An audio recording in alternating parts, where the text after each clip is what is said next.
Hi, my name is Mr. Bell. Welcome to this short video about how to use Geogebra to expand curriculum learning opportunities in primary math education. The key benefits of using ICT in the classroom are you get a greater collaboration between pupils with an increased focus on strategies and interpretation. You also get fast and accurate feedback to pupils using ICT, so faster opportunities to intervene. You get increased motivation amongst pupils because it's fun and explorational.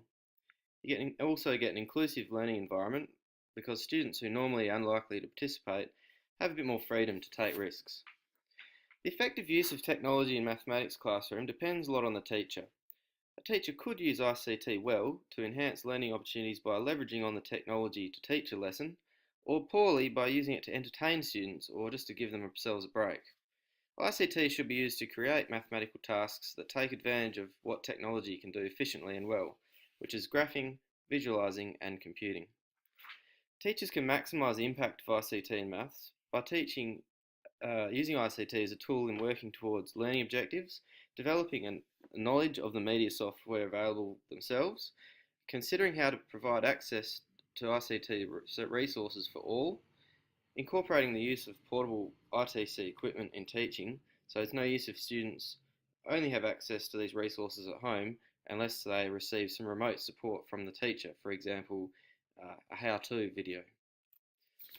So, what is GeoGebra? GeoGebra is a form of freely available open source education mathematics software developed in the University of Cambridge Education Institute. It dynamically joins geometry, algebra, and calculus and provides a flexible tool for visualizing mathematical ideas from elementary to university level. So, as we explore the Australian curriculum for mathematics, we can discover a number of instances where the mathematical scope and sequence table, where GeoGebra could be used as an effective teaching tool.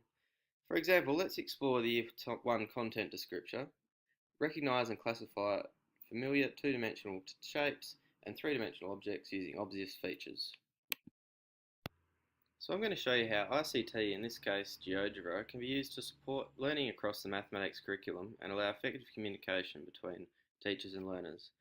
So first go to geogebra.org and then click on Start Creating. Or you can download the free app, and I'm going to go to the algebra section. So the first thing I'm going to do is adjust the screen a bit. So I'm going to remove the axis like so and insert a grid, just like that. So let's say we want to get some year 1s to recognise some shapes or some year 2s to draw some shapes. We can do this on this blank canvas basically by clicking on the polygon tool and just drawing shapes like so. The students could do this, the teacher could do this. There's a rectangle, there's a triangle, and we could do a regular polygon for a square. So we just do one side, 4 vertices, there's a square. If we wanted to do a pentagon, we just do 5 vertices, etc. We want to do a circle, you just click like so. So there's all your basic shapes, better than you could draw them yourself. So these areas can all be manipulated by selecting the select tool and just moving the shapes around like so.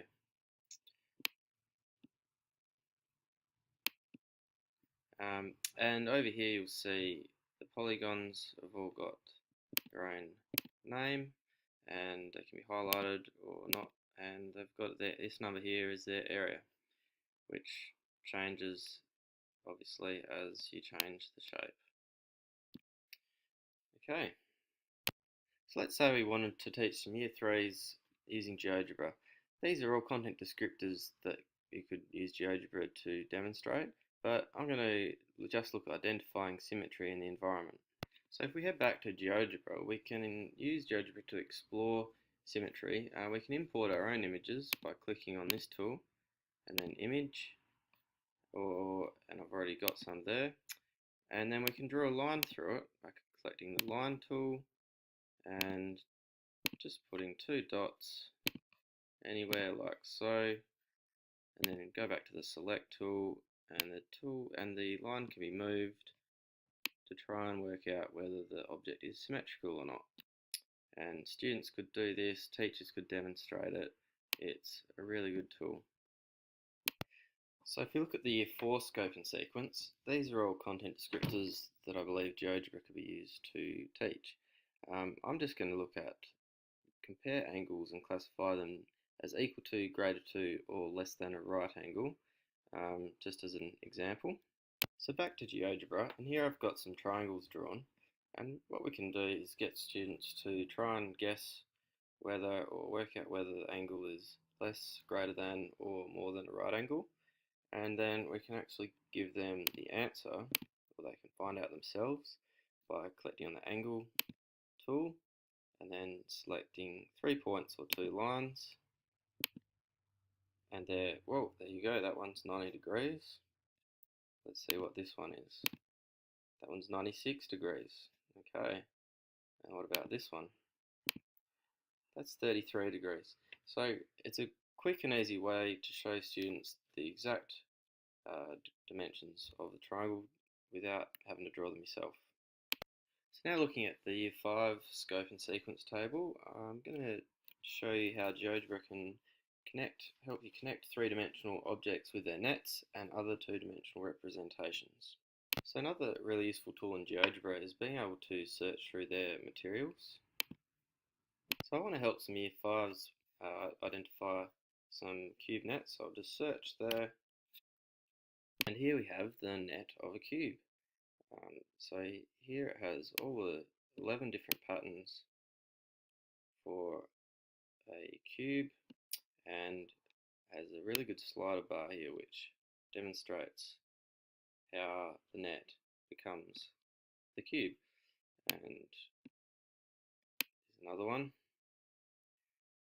and you can rotate the 3D view just to help students get it in their head. And as you can see, it's a really good visual example. And here, another content descriptor for Year 5s is to describe translations, reflections and rotations of two-dimensional shapes and identify line and rotational symmetries. So back in Geogebra, we have a polygon and a line, and we can create reflect about a line by selecting the shape and a line, and voila, we have a reflection about a line. So to show the rotation of an object, it's useful to create a slider. We can do that just like so, and now we can select the rotate around a point tool, select the object, point, and instead of the angle, select the alpha, and now we should be able to rotate around that point. What a great tool. So after my experience with Geogebra, I believe that the effort needed to incorporate it in the classroom would be worthwhile. If ICT is to be used in the classroom, it needs to encourage teachers to examine their learning process, allow students to assume personal responsibility, and provide options in flexible and open-ended environments. I believe Geogebra covers these three conditions, assuming the teacher has trained in the use of the software and gives students the time and guidance to become competent software users. I personally believe that Geogebra can be a catalyst in mathematics learning and in teaching in our classrooms. So in conclusion, I believe teachers should utilise ICT resources such as Geogebra, as they mostly encompasses student-centred learning. So students are motivated, they generate their own motivation and enthusiasm because it's something a bit different. They get to do problem solving and investigation, and it's an inclusive method of teaching. But what we need to remember is the teacher needs to be adequately trained in how to use the software and also how to use the software as a teaching tool.